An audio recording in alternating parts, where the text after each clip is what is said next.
India voice, आपकी सोच, आपकी आवाज। फिलहाल रुक करेंगे हम डॉक्टर साहब का। डॉक्टर एस के अग्रवाल हमारे साथ जुड़े हैं। डॉक्टर साहब, आपका बहुत बहुत स्वागत है इंडिया वॉइस पर। नमस्कार जी डॉक्टर साहब, महामारी फैली हुई है चारों तरफ कोरोना के नाम से। हर कोई वाकिफ है और हर कोई एहतियात बरत रहा है। बात अगर आयुर्वेद की करें, आप तो आयुर्वेद पर रिसर्च कर रहे हैं, आपसे हम जानना चाहेंगे आयुर्वेद में कोविड-19 जो है वो कितना असरदार है कोरोना वायरस के इलाज में आयुर्वेदिक के द्वारा। देखिए, जब आयुर्वेद के सिद्धांतों का अध्ययन करते हैं जी और पिछले 20 सालों से अधिक से तरह तरह के वायरल इन्फेक्शन के बारे में मैं अध्ययन भी कर रहा हूँ जी और जो रोगी आते हैं उन वायरल बीमारियों के उनका इलाज भी करता हूँ। जी तो जितने भी वायरल इन्फेक्शंस हैं वो मुख्य रूप से सेल्फ कंट्रोल होते हैं इम्यून सिस्टम के द्वारा। जी यह जो कोविड-19 या कोरोना वायरस है, यह श्वास तंत्र को यानी हमारी श्वास नली को अफेक्ट करता है, जी रेस्पिरेटरी सिस्टम। तो यहाँ हम तीन चीजों का ध्यान दें कि ऐसी जड़ी बूटियां या ऐसी चीजें जो वायरस को मारने की या नियंत्रित करने की क्षमता रखते हों और जो इम्यून सिस्टम को बढ़ाते हों और जो श्वास तंत्र में होने वाली सोजन को, इन्फ्लामेशन को ठीक कर सकते हों, ऐसी चीजों को अगर हम उपयोग करेंगे तो निश्चित रूप से फायदा होगा। और आयुर्वेद में मेरे अनुभव से भी, आयुर्वेद के शास्त्रों से भी जी और जो आधुनिक विज्ञान के अंदर रिसर्च हुई है, इन तीनों को हमने मिलाकर अध्ययन किया है जब से कोरोना आया है। जी तो मैंने 8 चीजों का चुनाव किया है जो निश्चित रूप से कोरोना में मददगार साबित होगी। कितना मददगार होंगी यह तो प्रयोग करने के बाद ही पता चलेगा, लेकिन सर्वप्रथम मैं देखता हूँ यह मेरे हाथ में जो है जी यह कालमेघ या भुई नीम या एंडोग्रेसिस पेनिकुलाटा नाम का एक जड़ी बूटी है जी जो झारखंड और अन्य प्रदेशों में बहुतायत में होता है। इंडियन डिफेंस इंस्टीट्यूट में हुई रिसर्च के अनुसार पता चला है और दुनिया में कम से कम 100 से अधिक पेपर पब्लिश हुए हैं कि कालमेघ में वायरस रोधी गुण है, यानी वायरसों को 8 प्रकार के वायरस के बारे में निश्चित जानकारी मिली है जी और वायरस को मारने की क्षमता के साथ साथ जिसमें HIV वायरस भी है, जी इन्फ्लुएंजा के वायरस भी हैं, हेपेटाइटिस के वायरस भी हैं, हर्पिस के वायरस भी हैं। 8 प्रकार के वायरसों को मारने की क्षमता कालमेघ में है। और सोने में सुहागा ये है कि इसमें इम्यून सिस्टम को भी इम्प्रूव करने का पावर है। जी तो अगर हम कोविड-19 की बात करेंगे जी तो मेरे अनुमान से और मेरे अनुभव से, और इसका प्रयोग मैं पिछले 20 साल से अपने क्लिनिक में करता हूँ तरह तरह के बुखार में और वायरल इन्फेक्शन में, और काफी हानि रहित है। तो मेरे विचार से कोविड-19 में कालमेघ का प्रयोग बहुत ही लाभकारी होने जा रहा है। और दूसरा प्रयोग मैं बताऊंगा जो गुरिच के बारे में सारा देश जान गया है। जी गिलोय, गुरिच या इसको मैं अमृता कहता हूँ, जी टाइनेस्पोरा कोर्डिफोलिया, इसमें इम्यून सिस्टम को बढ़ाने के अद्भुत गुण हैं। पूरे विश्व में पौधों के ऊपर जो रिसर्च हुई है जी उसमें सर्वश्रेष्ठ जो पाया गया है इम्यून सिस्टम के लिए वह या अमृता या गुरिच या गिलोय है। इसके तने का उपयोग करते हैं। तो 2 नंबर पौधा ये है। तीसरा आपके सामने नीम है। जी नीम के बारे में भारत में परंपरा रही है, चैत्र मासे निम्ब भोजनम, यानी चैत के महीने में जहाँ जहाँ परंपराओं को लोगों ने बचाया है, चैत के महीने में 1 महीने तक नीम का सेवन विभिन्न रूप में, खाद्य पदार्थ के रूप में, तरह तरह की रेसिपीज है। कुछ लोग नीम की गोली बना कर लेते हैं, जी कुछ लोग नीम की चटनी बना कर लेते हैं, कुछ लोग नीम की सब्जियां बना कर लेते हैं। इसका कारण यह है कि नीम में दोनों गुण हैं, वो क्षमता इम्यूनिटी को बढ़ाने का और वायरस को मारने का। जी तो ये दोनों गुण इसमें हैं। तो अगर तीसरा पौधा नीम का प्रयोग हम करें कोविड-19 में तो वह भी उपयोगी होगा। चौथा पौधा तुलसी है जो भारत के हर घर में पाया जाता है।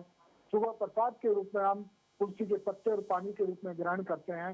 तुलसी में भी दोनों गुण हैं, वायरस रोधी क्षमता भी है जी और इम्यून सिस्टम को बढ़ाने की भी क्षमता है।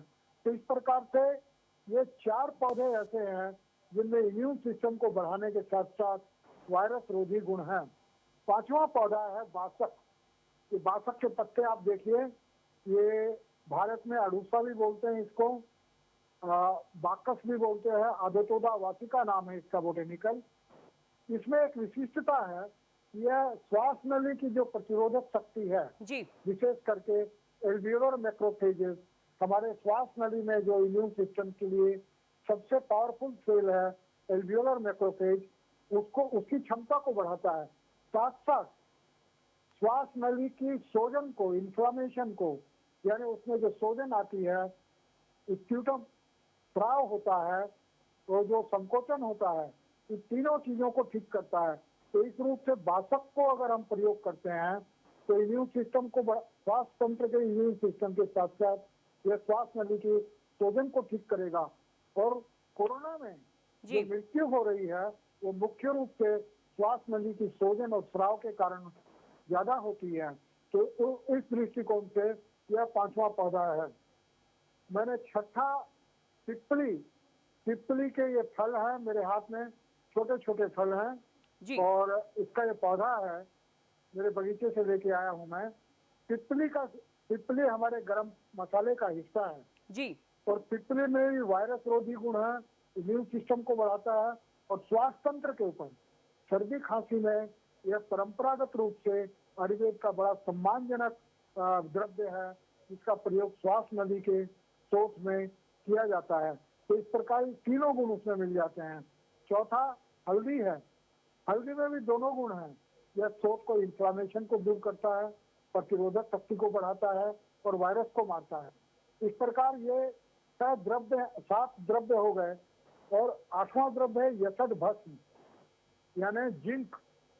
जिंक में भी वायरस रोधी गुण है, वायरस को मारने की, सीमित करने की क्षमता है और साथ साथ इम्यून सिस्टम के लिए सबसे जरूरी मेटल, धातुओं में सबसे आवश्यक धातु जो है वह इम्यून सिस्टम के लिए यशद भस्म है।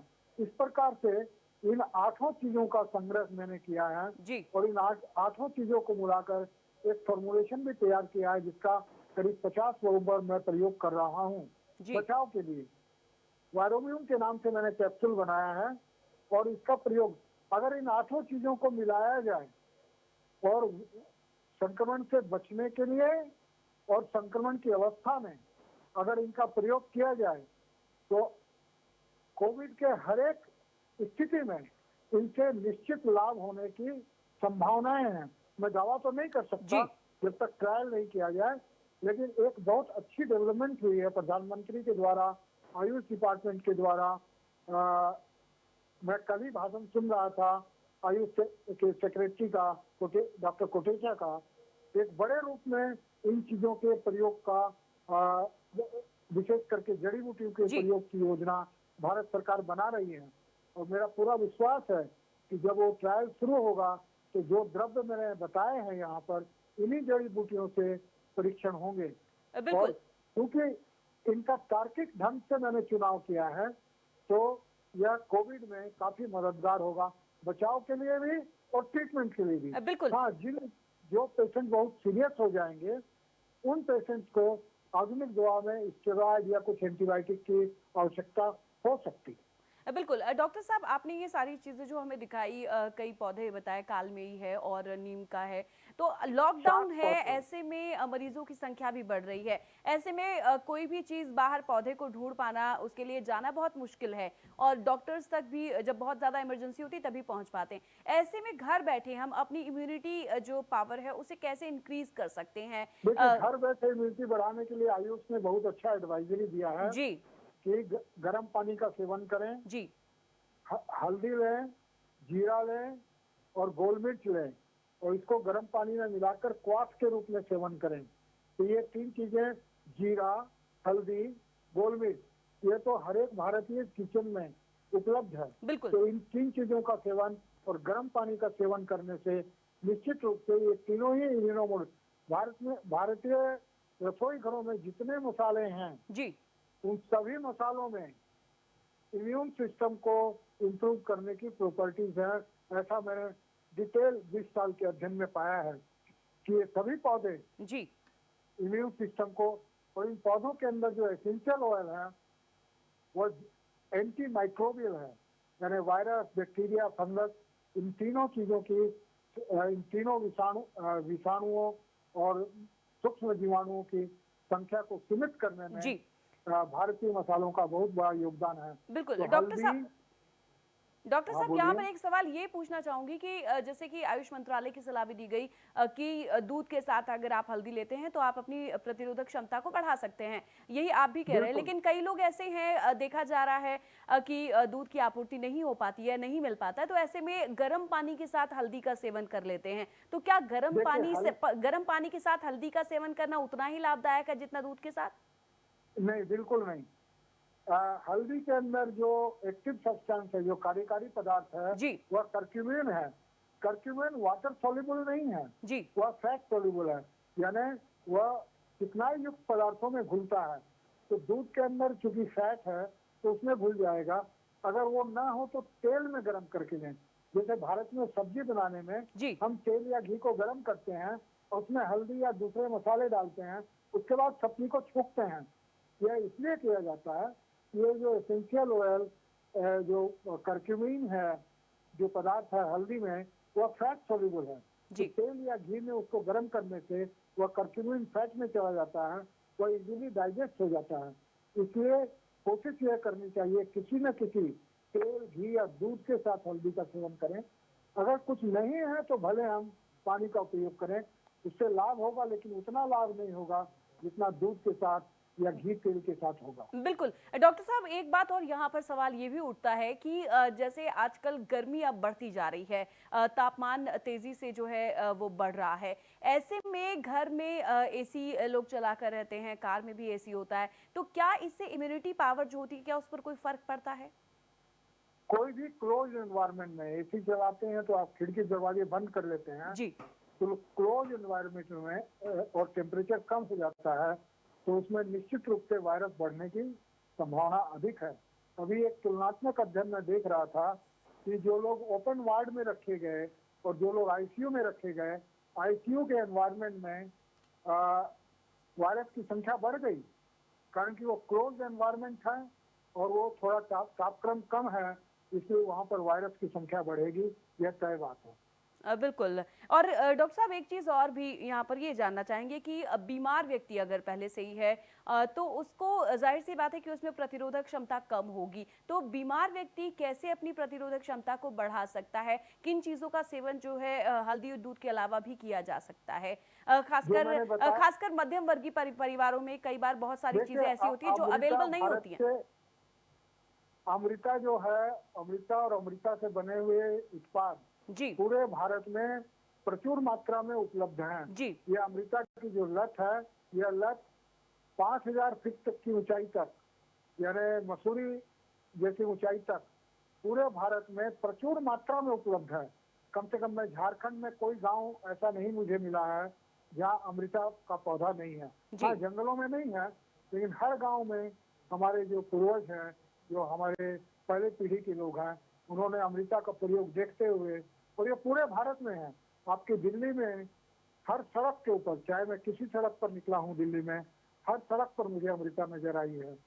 मैं गुड़गांव गया हूँ, मैं नोएडा गया हूँ, हर सड़क पर अमृता प्रचुर मात्रा में। डॉक्टर साहब, एक चीज यहाँ पर कंफ्यूजन की स्थिति एक है कि जो आप अमृता कह रहे हैं, क्या ये अमृत बेल है या फिर नाम ही इसका अलग है?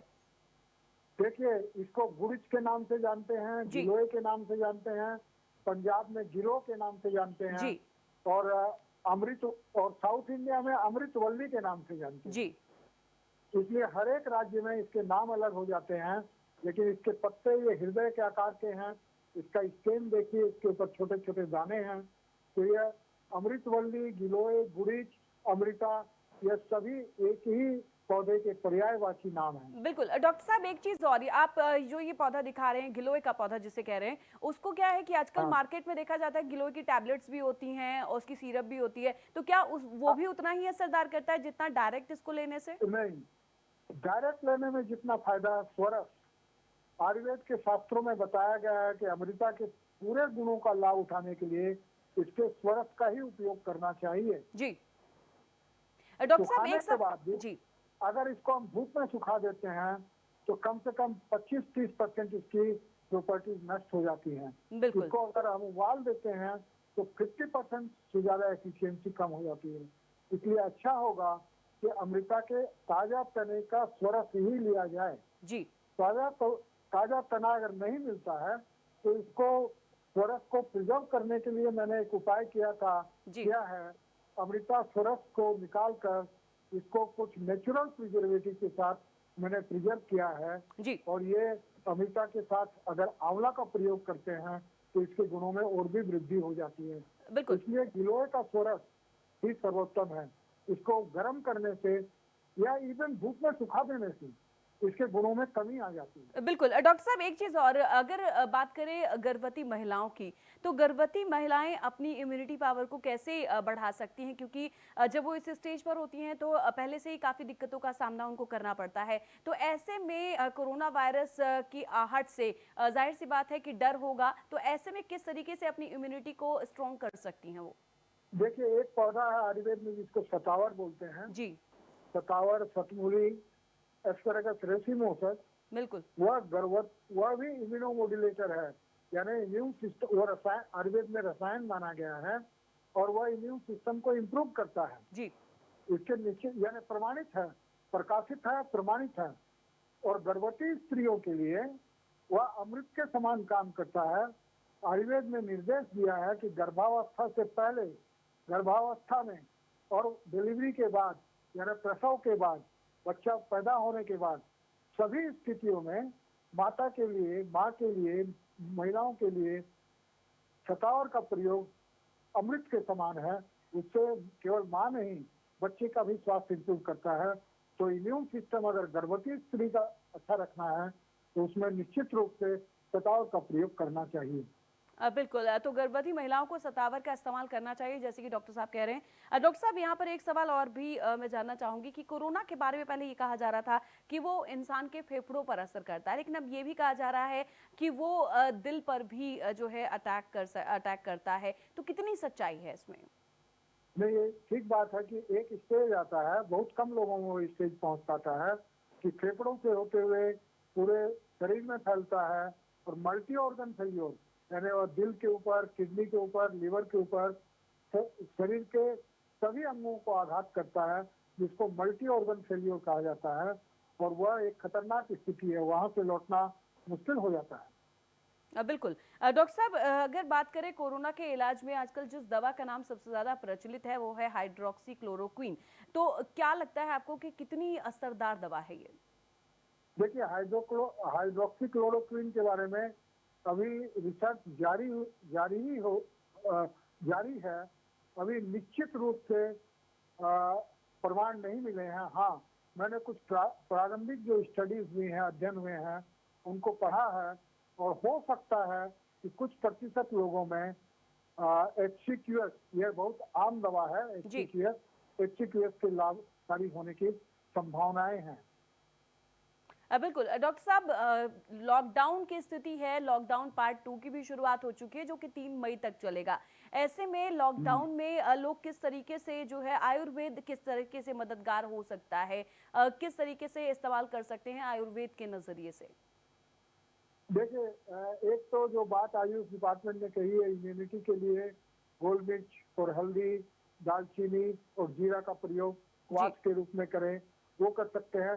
तुलसी का भी पौधा, कम से कम भारत में जितने परिवार हैं सनातन धर्म को मानने वाले, वहाँ कम से कम तुलसी का प्रयोग, आज शहरों में भी बरामदे के अंदर तुलसी का पौधा अवश्य मिल जाता है, ऐसी धार्मिक मान्यता के कारण।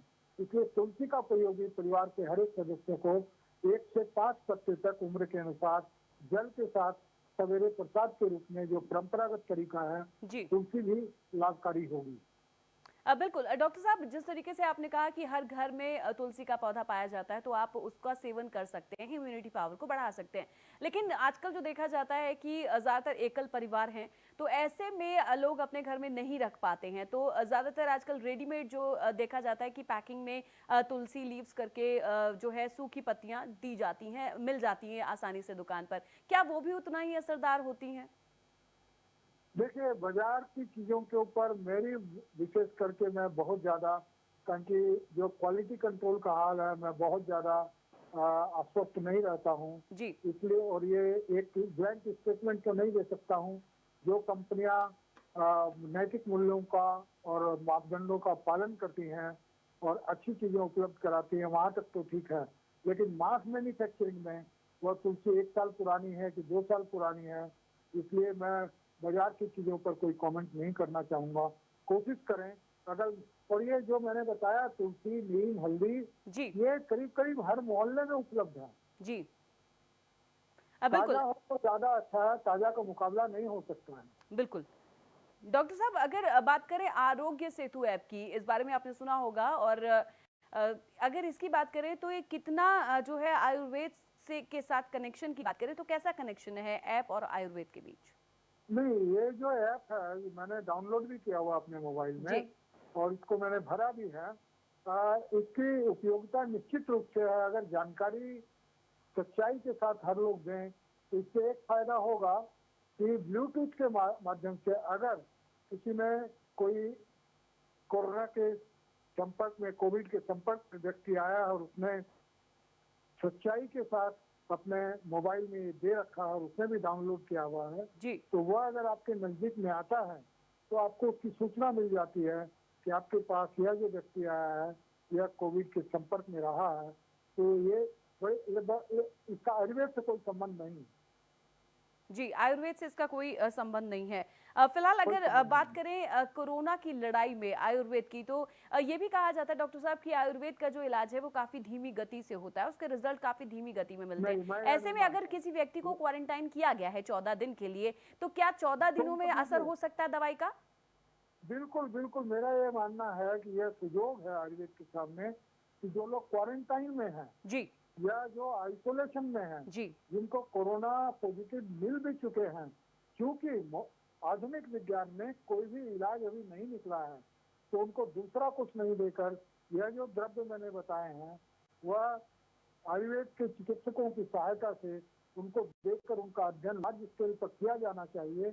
और मुझे ऐसा लगता है अपने अनुभवों से और अध्ययनों से, कारण कि मैंने बड़ा एक्सटेंसिव अध्ययन किया है आयुर्वेद के जड़ी बूटियों का, जो इम्यून सिस्टम को इम्प्रूव करती हूँ, वायरस को मारती हूँ, तो इन चीजों का तर्क के आधार पर और एविडेंस के आधार पर, हाँ, क्योंकि कोविड एक नया वायरस है तो हम ये नहीं दावा तो नहीं करेंगे, लेकिन इसका प्रयोग बड़े स्केल पर करना भारत के लिए और आयुर्वेद के लिए निश्चित रूप से और पूरी दुनिया के लिए लाभकारी सिद्ध होने वाला है। बिल्कुल। डॉक्टर साहब, आप देख रहे हैं कि मौसम बदल रहा है, गर्मी जो है लगातार बढ़ने वाली है, और इसका जो नज़ारा है वो बाहर इस वक्त भी देखा जा सकता है, कड़ी धूप होती है। ऐसे में लोग ठंडे पदार्थों की तरफ ज़्यादा जाते हैं, आइसक्रीम है, कोल्ड ड्रिंक्स हैं या शरबत हैं, इस तरफ जाती हैं। और ऐसे में कोरोना महामारी जब चारों तरफ है तो किस तरह की दिक्कतों का सामना करना पड़ सकता है अगर लोग इन चीज़ों का सेवन रेगुलर तौर पर करते हैं? हम देखते हैं कि गर्मियों में जब हम खाना खाने बैठते हैं तो हम लोग दही का भी सेवन करते हैं, तो कितना नुकसानदेह हो सकता है इस समय में, इस पीरियड में इन चीज़ों का सेवन करना? मेरे विचार से इस समय में आइसक्रीम, बर्फ वाली ठंडी चीजें, फ्रिज में रखे हुए बासी भोजन, इन सब से बचना चाहिए और दही का प्रयोग नहीं करके मट्ठे का, यानी 1 भाग दही और उसमें 3 गुना पानी मिलाकर बिल्कुल छाछ के रूप में उसका प्रयोग करना चाहिए। बिल्कुल। डॉक्टर साहब, ऐसे में कुछ फलों के बारे में भी कहा जाता है कि उनकी तासीर ठंडी होती है, तो कौन कौन से ऐसे फल हैं जिनका हम इस्तेमाल कर सकते हैं? क्योंकि जब गर्मी का सीजन बढ़ता है तो हम देखते हैं कि फल भी उसी तरीके से आ जाते हैं, ज़्यादातर रसीले पदार्थ फल होते हैं और काफ़ी जो है सिट्रस फल भी होते हैं, तो क्या लगता है कि कौन कौन से फलों का हमें सेवन करना चाहिए इस दौरान? सभी फलों का, जो भी मौसम के अनुसार जो भी फल आ रहे हैं, अभी खरबूजा आ रहा है, तरबूज आ रहा है, पपीता आ रहा है और ये संतरा और मौसमी आ रही हैं, किसी भी फल से कोई नुकसान नहीं होगा। कोई एविडेंस नहीं है कि फलों से इम्यूनिटी को नुकसान होगा या फलों से, हाँ, उनको ठंडा न करें, फ्रिज में न रखें। बिल्कुल। डॉक्टर साहब, एक चीज़ और जानना चाहेंगे, हम घर में हैं, लॉकडाउन जो है वो लगातार जारी है, ऐसे में घर में कुछ चीज़ें ऐसी होती हैं जो कुछ जैसे आपने कहा हल्दी का सेवन कर सकते हैं, जीरे का सेवन कर सकते हैं, ये इन बातों को आपने बताया, लेकिन कुछ लोग ऐसे होते हैं जिनको एलर्जी होती है इन चीज़ों से। तो इसके अलावा कौन कौन सी ऐसी चीज़ें हैं जिसको हम सेवन कर सकें, या कुछ ऐसे योगाभ्यास या कुछ ऐसी एक्सरसाइज जिसे हम करके कोरोना से लड़ सकें? देखिए, किसी भी प्रकार का रेस्पिरेटरी एक्सरसाइज जी। यानी प्राणायाम की जितनी क्रियाएं हैं, चाहे वो कपालभाति हो, चाहे अनुलोम विलोम हो या भस्त्रिका हो, इन चीजों का हाँ थोड़ा संभल कर और राय लेकर करना चाहिए।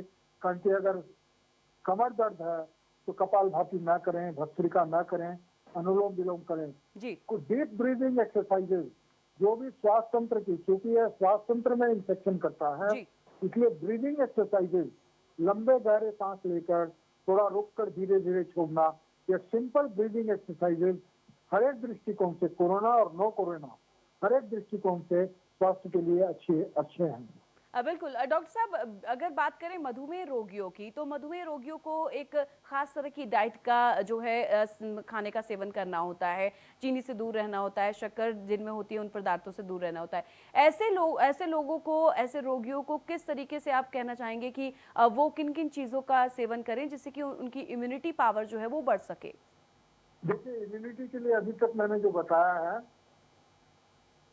वो, उसके अलावा कोई अलग से कोई डायबिटीज के लिए नहीं करना है। उनको अतिरिक्त सावधानियां, अगर दूसरा व्यक्ति जो नॉन डायबिटिक है, डायबिटीज नहीं है, वह इसके बारे में थोड़ा लापरवाह है, एक दिन उसने हल्दी का सेवन किया, दूसरे दिन नहीं किया, एक दिन उसने क्वाथ का, आयुष के बताए हुए क्वाथ का सेवन किया, दूसरे दिन नहीं किया, लेकिन डायबिटिक के पेशेंट को और ज्यादा अनुशासन में रहकर इसका नियमित सेवन करना चाहिए।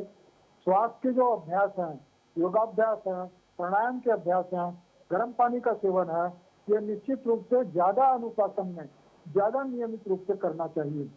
बिल्कुल। डॉक्टर साहब, आपने अनुशासन की यहाँ बात की है। अनुशासन जब हम देखते हैं कि हम ऑफिस जा रहे हैं या किसी काम से जा रहे हैं, तो हम उस अनुशासन के रूटीन को जो है फॉलो कर पाते हैं, लेकिन घर में रहने के बाद हम थोड़ा लापरवाह किस्म के हो जाते हैं। तो आपने बताया कि आज ले लिया अगर काढ़ा तो कल नहीं लिया, तो क्या इसको रेगुलर तौर पर हमें लेना है इम्यूनिटी पावर को बढ़ाने के लिए, या फिर ढील ढाल जो वाला रवैया है वो भी इसमें काम कर सकता है? देखिए, ये हल्दी गोल मिर्च का जो क्वाथ बताया है जी। ये मात्रा के बारे में थोड़ा सा सावधानी रखने की जरूरत है। जी। जो पित्त प्रकृति के लोग हैं, यानी दुबले पतले, ज्यादा क्रोध वाले, जी, ज्यादा चंचल व्यक्ति हैं, जो पित्त आयुर्वेद के हिसाब से जिनकी प्रकृति पित्त प्रकृति है, जी, उनको, क्योंकि ये हल्दी का भी, गोल मिर्च का भी और गरम मसालों का भी जो प्रकृति है वो गर्म प्रकृति है, उष्ण प्रकृति है, इसलिए मात्रा के अनुसार से वो थोड़ा कम लें तो ज्यादा बेहतर है। तो धनिया और सौंफ का उपयोग ज्यादा करें। बिल्कुल। डॉक्टर साहब, एक सवाल अहम ये भी उठता है, जिस तरीके से अभी कुछ देर पहले आपने बताया गर्भवती महिलाओं की इम्यूनिटी सिस्टम पावर को बढ़ाने के लिए, ऐसे में ये भी कहा जाता है कि इस बात में कितनी सच्चाई है, मैं आपसे जानना चाहूंगी कि आप कह रहे हैं कि गर्म चीज़ों का सेवन करें, दूध के साथ हल्दी है, तमाम जो मसाले हैं उनका इस्तेमाल कर सकते हैं। अगर गर्भवती महिलाओं की बात करें तो क्या वो इन गर्म चीज़ों का सेवन कर सकती हैं? क्या इससे उनके ऊपर कोई असर पड़ेगा, या एक खास तरह की डाइट का इस्तेमाल उन्हें करना चाहिए? गर्भवती स्त्रियों को मसालों के रूप में जी, धनिए का और सौंफ का प्रयोग करना चाहिए। उष्ण प्रकृति की जो चीजें हैं उनका प्रयोग से थोड़ा बचें तो अच्छा है। आप फलों और हरी सब्जियों का सेवन पूरी मात्रा में करें, दूध का सेवन करें दही के बदले में, और मट्ठे का सेवन करें तो ज्यादा अच्छा है। और फलों में जैसा मैंने बताया, पपीते का सेवन उनके लिए अच्छा, गर्भवती स्त्रियों के लिए अच्छा नहीं है, लेकिन वो सेव ले सकती हैं, तरबूज और खरबूजा ले सकते हैं। बिल्कुल। डॉक्टर साहब, जिस तरीके से आपने बताया कि हल्दी का आप दूध के साथ सेवन कर सकते हैं, जीरे का सेवन कर सकते हैं, लेकिन अगर बात करें, कुछ लोग ऐसे होते हैं जो ऐसे खाना पसंद नहीं करते या दूध में डालकर नहीं पी सकते, तो क्या ऐसे में अगर हम सब्जी में इसका इस्तेमाल करते हैं तो क्या इससे भी वही फायदा मिलेगा? बिल्कुल फायदा मिलेगा। थोड़ी सी मात्रा बढ़ा दें। हल्दी की मात्रा जहाँ हम 1 चुटकी या आधा चम्मच देते हैं, 1 चम्मच दे रहे हैं तो थोड़ी ज्यादा मात्रा में पहुंचेगा। बिल्कुल। डॉक्टर साहब, जो आप रिसर्च कर रहे हैं इस पूरे मसले को लेकर, कोविड-19 की अगर बात करें, तो आपने बताया कि आप इसके ऊपर रिसर्च कर रहे हैं और आपने एक दवाई तैयार की है जिसे आप जो है उसका प्रयास अभी चल रहा है, लोगों पर ट्राई किया जा रहा है उसका। तो आपको क्या देखिए इसके जो रिजल्ट्स हैं वो देखने को मिले हैं? क्या देखिए जैसे कि कहा जाता है कि असर जो है वो धीरे-धीरे होता है, तो क्या कुछ ऐसे रिजल्ट्स अभी आपके सामने आए हैं? देखिए मैं अपने अनुभवों के आधार पर और जड़ी बूटियों के प्रकाशित साहित्य के अनुसार मैंने ये जो 8 चीजें मैंने बताई जी, जिनमें प्रतिरोधक शक्ति बढ़ाने और वायरस को मारने के गुण हैं, जी, उनको मिलाकर वायरोम्यून नाम का एक कैप्सूल बनाया है, जी, जो पिछले 2 हफ्ते में लगभग 50 लोग यहाँ से ले गए हैं बचाव के लिए। जी, मैं दावा तो नहीं करूंगा, बिल्कुल। लेकिन और ये ऐसा मौका भी मुझे नहीं मिला है कि कोविड के पेशेंट या कोरोना पॉजिटिव पेशेंट मेरे पास आए हों, इसलिए मैं कोई दावा या क्लेम नहीं कर पाऊंगा। ये ब्रॉड स्पेक्ट्रम एंटीवायरल के रूप में मैंने बनाया है जी, और इनमें सारी वो 8 चीजें जिनका डिस्क्रिप्शन मैंने दिया है, उन 8 चीजों का संयोजन मैंने इसमें किया है। बिल्कुल। तो ये मददगार होगा, ऐसी संभावनाएं हैं मेरे अनुभव के आधार पर और प्रकाशित शोध पत्रों के आधार पर। बिल्कुल डॉक्टर साहब, अब समय हो चला है आपसे विदा लेने का, लेकिन जाते जाते मैं आपसे चाहूंगी कि आप हमारे दर्शकों को कुछ टिप्स जरूर दें, कुछ कम शब्दों में। सबसे सबसे जरूरी है कि आपको आतंकित नहीं होना है। आप देखेंगे, अगर रोज का डाटा देखेंगे कोरोना का, तो 5% ही लोग संकट में पड़ते हैं। वो भी जिनकी उम्र 60 से अधिक है वो ज्यादा खतरे में हैं। जिनको पहले से डायबिटीज, हार्ट की प्रॉब्लम या दूसरी बीमारियां हैं, या जो डर गए हैं जी, वो ज्यादा प्रॉब्लम में पड़ते हैं। तो डरना नहीं है, और सरकार के द्वारा बताए गए सारी सावधानियां, जी, चाहे वो सोशल डिस्टेंसिंग हो, मास्क का प्रयोग हो, हैंड वॉशिंग हो, उन सारी चीजों को उन सावधानियों के साथ और आयुष के द्वारा बताई गई इम्यूनिटी बढ़ाने के लिए जो उपाय हैं उनको कीजिए, और बाकी भयभीत बिल्कुल नहीं होइए। बिल्कुल। डॉक्टर साहब, इंडिया वॉइस को अपना कीमती समय देने के लिए आपका बहुत बहुत शुक्रिया। तो ये थे डॉक्टर एस.के. शुक्रिया, अग्रवाल जी, धन्यवाद। जिन्होंने हमें बताया कि किस तरीके से हम आयुर्वेद के जरिए कोरोना को भगा सकते हैं। तमाम वो जानकारी दी जो हम सब के काम आएगी। और फिलहाल यहाँ रुकेंगे एक छोटे से ब्रेक के लिए, जल्द लौटेंगे, आप बने रहिए हमारे साथ।